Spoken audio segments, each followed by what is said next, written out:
précédemment de cette rencontre qui a lieu à San Francisco, le vice-président Han Zheng, lors d'une réunion préparatoire, a évoqué, je cite, le fait que le monde est suffisamment grand pour que les deux pays puissent s'entendre et qu'il puisse y avoir une sorte de gentleman agreement, une sorte de mutualisation ou de convergence sur un certain nombre de dossiers, la lutte contre le changement climatique, la justice climatique, la manière dont la Chine et les États-Unis doivent travailler de concert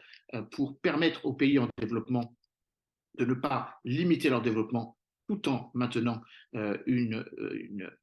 tendance à une économie décarbonée. Il y a également des convergences, ou en tout cas des sujets à convergence sur lesquels la Chine et les États-Unis peuvent avoir une vision complémentaire. La crise en Ukraine en a été un exemple. La Russie et la Chine ont certes un partenariat économique, diplomatique et militaire, mais je crois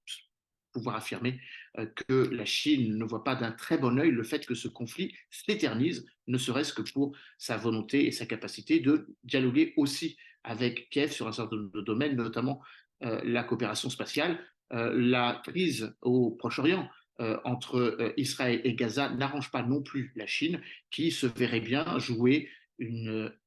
médiation ou une facilitation que les pays occidentaux ont du mal à jouer. Peut-être est-ce là un sujet ou, ou des capacités de dialogue. Je crois évidemment qu'on est rentré dans une logique où les sujets de coopération sont peut-être supérieurs aux sujets de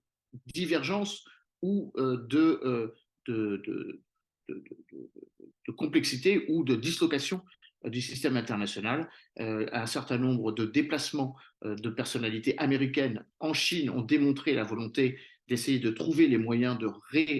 recouvrer ou de réinstaller ce dialogue.